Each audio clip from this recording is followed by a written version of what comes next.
Et si le moyen le plus puissant d'augmenter vos revenus n'était pas de travailler davantage, de demander une augmentation ou de chercher constamment une nouvelle source d'argent? Et si la véritable réponse était beaucoup plus simple? Devenez plus précieux. Cette idée paraît presque trop simple. Pourtant, si vous la comprenez réellement, elle peut changer votre manière de regarder l'argent, votre carrière, votre travail et même votre avenir. Parce que la plupart des gens se posent une seule question lorsqu'ils pensent à leurs finances.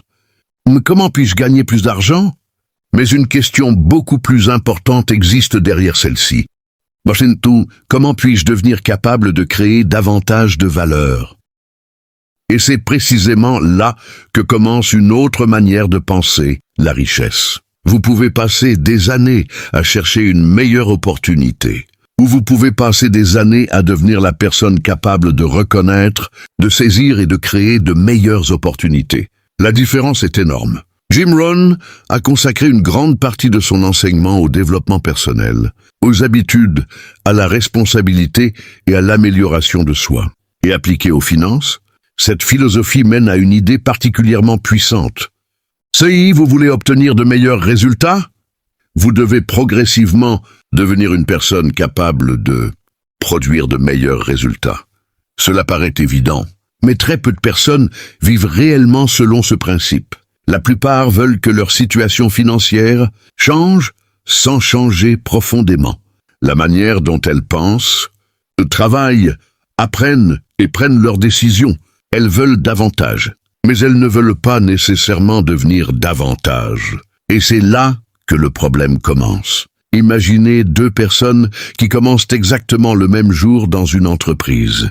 Même salaire, même horaire, même niveau de responsabilité. Elles arrivent toutes les deux à 8 heures. Elles repartent toutes les deux à 17 heures. Au début, personne ne pourrait vraiment distinguer leur trajectoire. Mais quelque chose commence à changer. La première personne considère son travail uniquement comme un moyen de recevoir un salaire. Elle accomplit les tâches demandées. Elle fait ce qu'on lui demande.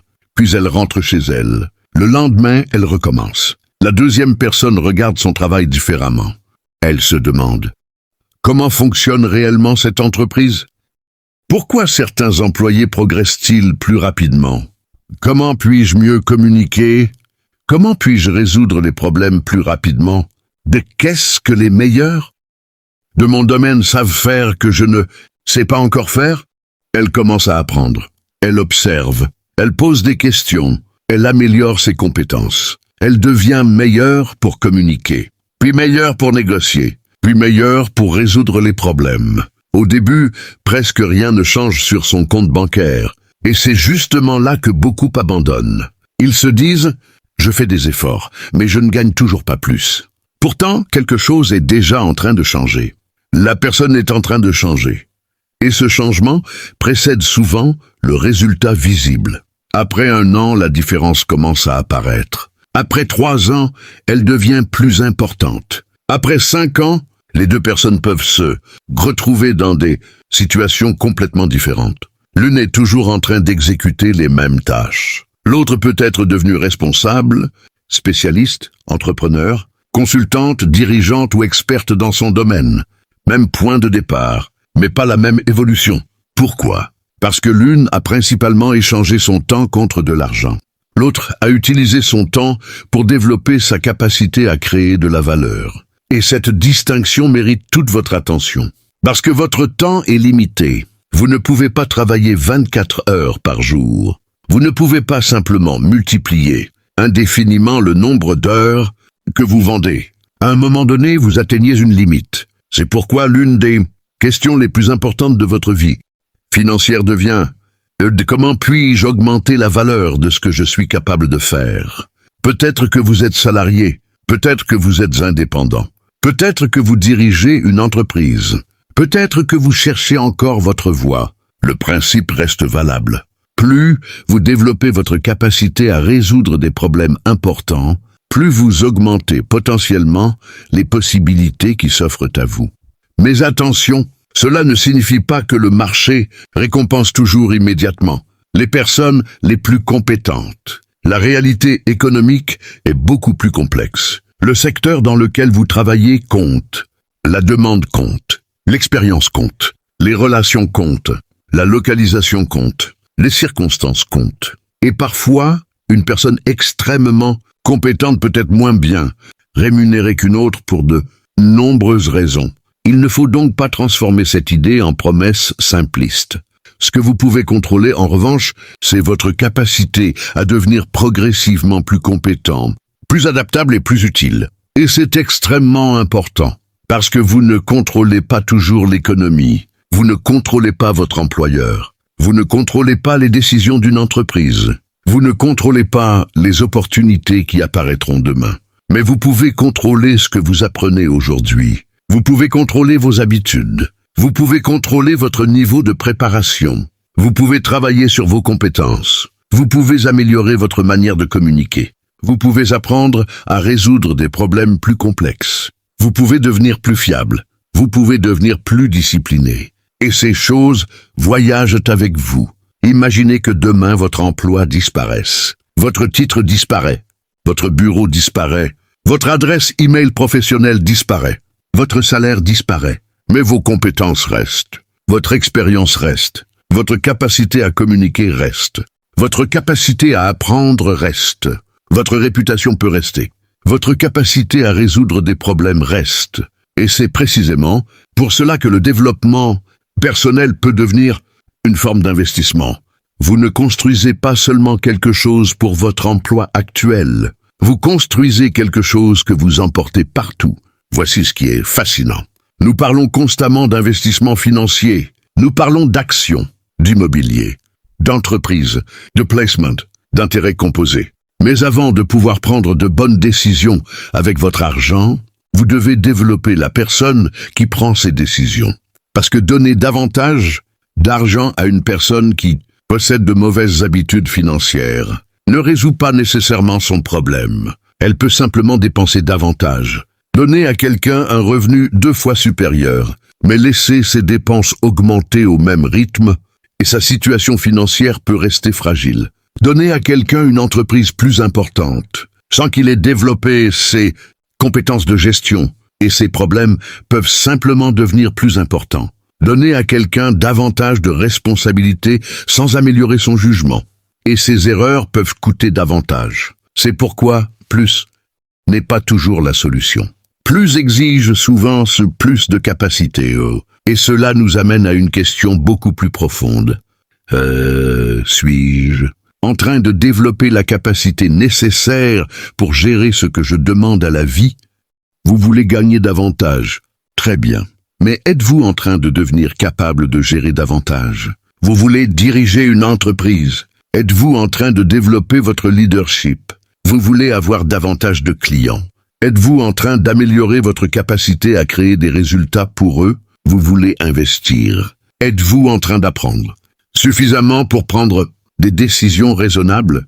Vous voulez la liberté financière. Êtes-vous en train de développer la discipline nécessaire pour ne pas transformer cette liberté en nouvelles obligations? Voilà pourquoi la richesse commence souvent bien avant l'argent. Elle commence dans la personne qui va gérer cet argent. Mais ce n'est pas le plus surprenant. Votre manière de penser influence également ce que vous remarquez. Imaginez 2 personnes qui traversent exactement la même rue. Une entreprise locale ferme. Un panneau indique que le propriétaire cherche un repreneur. La première personne passe devant sans y prêter attention. La deuxième s'arrête. Elle commence à réfléchir. Pourquoi cette entreprise ferme-t-elle? Le problème vient-il des ventes, de la gestion, du marketing, des coûts, de la clientèle? Existe-t-il quelque chose qui pourrait être amélioré? Pour la première personne, il ne s'est rien passé. Pour la deuxième, une possibilité vient peut-être d'apparaître. Même rue, même panneau, mais 2 cerveaux qui interprètent différemment la réalité. C'est pour cela que votre développement intellectuel compte. Plus vous apprenez, plus vous développez de cadres de réflexion. Vous commencez à avoir des connexions. Vous comprenez mieux les problèmes. Vous posez de meilleures questions. Et parfois, une opportunité que vous n'auriez même pas reconnue 5 ans, plus tôt devient soudainement évidente. C'est une des raisons pour lesquelles il est dangereux de croire que la réussite consiste simplement à avoir de la chance. Bien sûr, la chance existe, les circonstances existent, mais la préparation augmente votre capacité à profiter d'une occasion lorsqu'elle apparaît. Une opportunité peut se présenter à deux personnes. L'une est prête, l'autre ne l'est pas. La première avance. La deuxième regarde l'occasion partir. Et parfois, quelques années plus tard, la deuxième personne dira « Mais elle a eu de la chance », alors qu'une partie de la différence venait simplement de la préparation. Ne demandez pas seulement si une opportunité va arriver. Demandez-vous si vous serez prêt lorsqu'elle arrivera. Cette question peut changer votre comportement, parce qu'elle vous fait arrêter d'attendre, et elle vous fait commencer à construire. Vous n'avez pas besoin de savoir exactement quelle opportunité apparaîtra dans 5 ans. Vous devez simplement devenir plus capable aujourd'hui. Et voici une autre erreur que beaucoup de personnes commettent. Elles cherchent à apprendre 10 compétences en même temps. Elles veulent apprendre l'investissement, l'immobilier, le marketing, la vente, la programmation, l'intelligence artificielle, le commerce en ligne, la création de contenu, la négociation. Et finalement, elles connaissent un peu de tout et maîtrisent presque rien. Ce n'est pas toujours le meilleur chemin. Parfois, le meilleur choix consiste à prendre une compétence particulièrement importante et à la développer profondément. Pendant 3 mois, 6 mois, ou un an, vous l'étudiez, vous la pratiquez, vous cherchez des situations réelles, vous acceptez d'être mauvais au début, vous demandez des retours, vous recommencez, et progressivement, quelque chose se produit. Ce qui était difficile devient familier, ce qui était lent devient plus rapide, ce qui demandait beaucoup d'efforts devient plus naturel. Vous avez transformé l'information en compétence. Et c'est là que le véritable changement commence. Parce qu'une compétence que vous ne savez pas utiliser n'a pas la même valeur qu'une compétence que vous pouvez appliquer pour produire un résultat. Vous pouvez regarder 100 vidéos sur la vente. Mais si vous n'avez jamais vendu quoi que ce soit, vous n'êtes pas encore un vendeur expérimenté. Vous pouvez lire 20 livres sur la gestion. Mais si vous n'avez jamais dirigé une équipe, votre expérience reste limitée. Vous pouvez écouter des centaines de discours sur la discipline, mais la discipline n'existe réellement que lorsque vous l'utilisez dans votre vie. L'information est le début, l'application est la transformation. Et cette idée est particulièrement importante dans le domaine financier. Vous pouvez connaître toutes les définitions de l'investissement. Mais si vous dépensez systématiquement tout ce que vous gagnez, votre connaissance ne produit aucun résultat. Vous pouvez connaître les principes de l'épargne, mais si vous ne les appliquez jamais, votre connaissance reste théorique. Vous pouvez regarder des vidéos sur l'entrepreneuriat tous les jours, mais si vous ne créez jamais quelque chose, vous restez spectateur. Il faut passer de la consommation à la création, de l'apprentissage à l'application, de la théorie à l'expérience. Et cela commence parfois avec des choses extrêmement simples. Prenez votre revenu actuel, écrivez-le. Puis écrivez ce qui produit actuellement ce revenu. Quelles compétences utilisez-vous? Quelles connaissances? Quelles responsabilités? Quels résultats? Maintenant, posez-vous une question inconfortable. Donc, si je voulais que mes revenus augmentent considérablement au cours des prochaines années, qu'est-ce que je devrais savoir faire que je ne sais pas encore faire aujourd'hui? Ne cherchez pas une réponse magique. Cherchez une réponse honnête. Peut-être que vous devez apprendre à mieux vendre. Peut-être que vous devez apprendre l'anglais. Peut-être que vous devez améliorer votre expression orale. Peut-être que vous devez apprendre à utiliser certains outils numériques. Peut-être que vous devez comprendre votre secteur. Peut-être que vous devez apprendre à gérer une équipe. Peut-être que vous devez apprendre à trouver des clients. Peut-être que vous devez apprendre à négocier votre valeur. Peut-être que vous devez tout simplement devenir plus fiable. Et une fois que vous avez identifié cette compétence, vous avez quelque chose de concret sur lequel travailler. Ne cherchez pas à tout changer. Choisissez une direction, puis avancez. C'est ici que la discipline devient importante. Parce que la plupart des gens savent déjà ce qu'ils devraient faire. Ils savent qu'ils devraient apprendre. Ils savent qu'ils devraient épargner. Ils savent qu'ils devraient mieux gérer leur temps. Ils savent qu'ils devraient réduire certaines dépenses.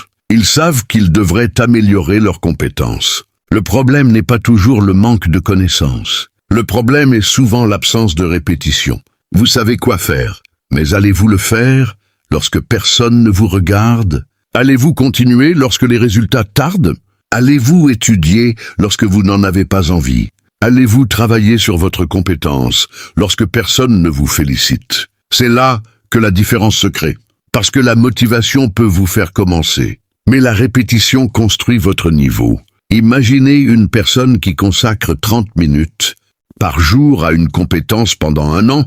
30 minutes semblent insignifiantes. Vous pouvez facilement les ignorer, mais accumulez-les. Une semaine, un mois, 6 mois, ou un an. Ce ne sont plus quelques minutes, c'est une quantité considérable de pratique. Et surtout, ce n'est pas seulement le temps qui s'accumule. L'expérience s'accumule, les erreurs s'accumulent, les corrections s'accumulent, les connexions entre les idées s'accumulent, la confiance s'accumule. C'est ce que nous comprenons souvent lorsque nous parlons d'effets composés. Nous pensons immédiatement à l'argent. Mais les compétences peuvent également bénéficier de l'accumulation. Et les mauvaises habitudes aussi.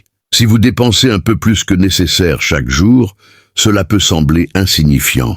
Mais répétez le comportement pendant des années et les conséquences deviennent visibles. Si vous apprenez un peu chaque jour, cela semble également insignifiant. Mais répétez-le pendant des années et votre niveau peut devenir radicalement différent. Ce que vous répétez devient votre direction. C'est pourquoi vous devez faire attention à ce que vous répétez. Vos habitudes financières, vos habitudes de travail, vos habitudes d'apprentissage, vos habitudes de consommation, votre manière de parler de l'argent, votre manière de réagir aux difficultés. Tout cela construit progressivement une personne, et cette personne finit par produire des résultats. Maintenant, imaginez que votre revenu augmente demain de 30%. Que feriez-vous? Achèteriez-vous immédiatement davantage? Changeriez-vous votre téléphone? Augmenteriez-vous votre train de vie? Commenceriez-vous à dépenser comme si cette augmentation allait durer éternellement? Ou utiliseriez-vous une partie de cette progression pour renforcer votre position? C'est une question importante, parce que gagner davantage ne signifie pas automatiquement devenir plus riche. La richesse réelle implique aussi ce que vous faites avec ce que vous gagnez. Vous pouvez gagner beaucoup et rester financièrement fragile. Vous pouvez gagner moins et construire progressivement une base plus solide. Il faut donc développer deux capacités différentes. La capacité à créer de l'argent et la capacité à le gérer. Et ces deux capacités exigent du développement. Il faut apprendre. Il faut observer. Il faut parfois faire des erreurs. Il faut corriger. Il faut devenir plus conscient de ses décisions. C'est pour cela que votre objectif ne devrait pas simplement être « je veux gagner plus ». Il devrait être « je veux devenir suffisamment compétent pour créer davantage de valeur, puis suffisamment discipliné pour gérer cette valeur correctement ». Voilà une ambition beaucoup plus complète. Et elle vous protège également contre une erreur très fréquente, courir après les raccourcis. Chaque année, quelqu'un vous promet une nouvelle méthode pour devenir riche rapidement, un nouveau système, une nouvelle tendance, une nouvelle opportunité, une nouvelle formule. Et certaines opportunités peuvent être légitimes. Mais la promesse de résultats rapides attire également énormément de personnes qui veulent gagner sans apprendre, recevoir sans construire et récolter sans avoir semé. Le problème des raccourcis est qu'ils vous empêchent parfois de construire la capacité qui vous permettra de durer. Supposons que vous gagnez rapidement une grosse somme. Si vous ne savez pas la gérer, elle peut disparaître. Supposons que votre entreprise connaisse soudainement une forte croissance. Si vous n'avez pas développé votre capacité à gérer cette croissance, le succès peut devenir un nouveau problème. Supposons que vous obteniez une promotion. Si vous n'avez pas développé les compétences nécessaires, le nouveau poste peut vous dépasser. C'est pourquoi la préparation doit accompagner l'ambition. Ne demandez pas uniquement une plus grande vie. Devenez capable de la gérer. Cette phrase mérite d'être retenue, parce qu'elle change votre perspective. Vous ne travaillez plus seulement pour obtenir quelque chose. Vous travaillez pour devenir quelqu'un, plus compétent, plus discipliné, plus responsable, plus adaptable, plus conscient. Et cette transformation peut progressivement modifier vos résultats.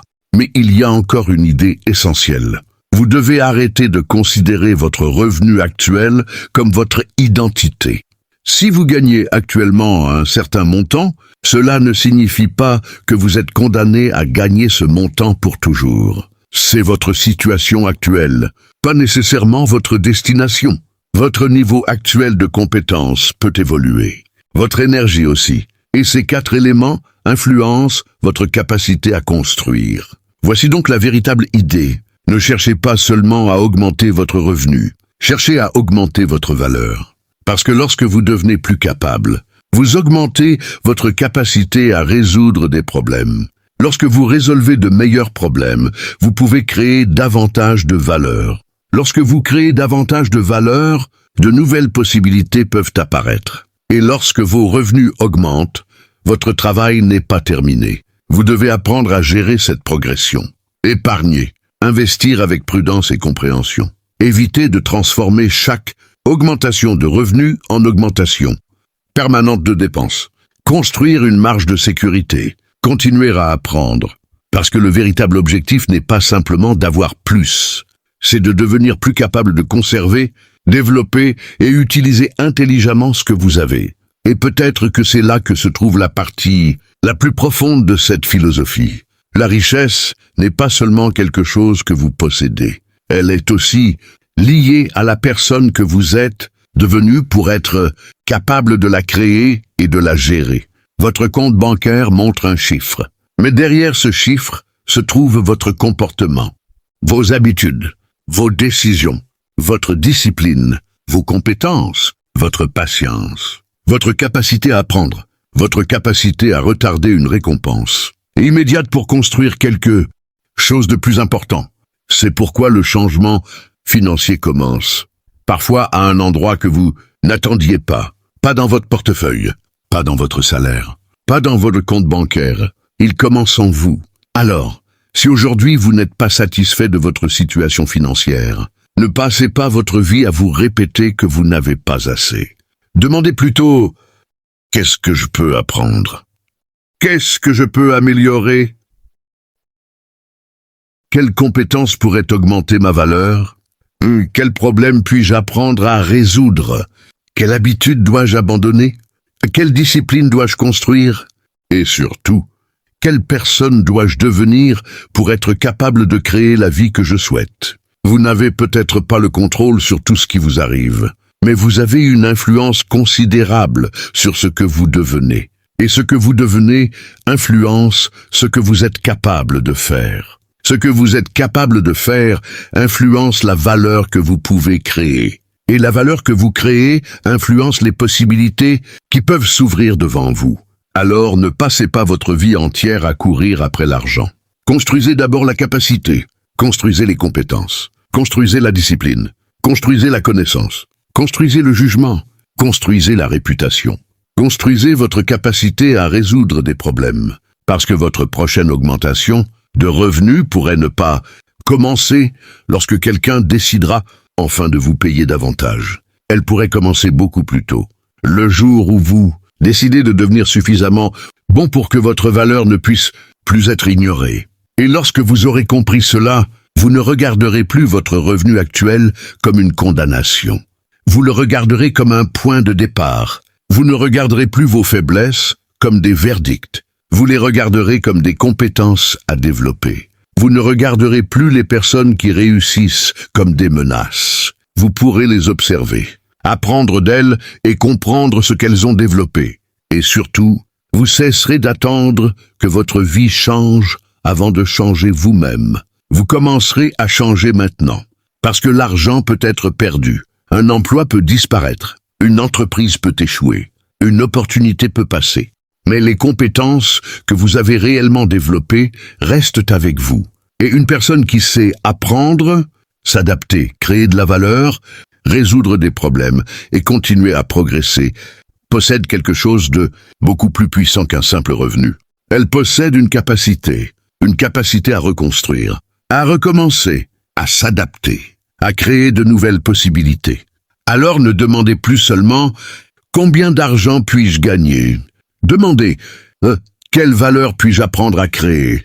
Parce que lorsque vous augmentez votre valeur, vous ne changez pas seulement votre revenu potentiel, vous changez votre capacité à construire votre avenir. Ne passez pas votre vie à courir après l'argent. Devenez la personne capable de créer la valeur que l'argent récompense.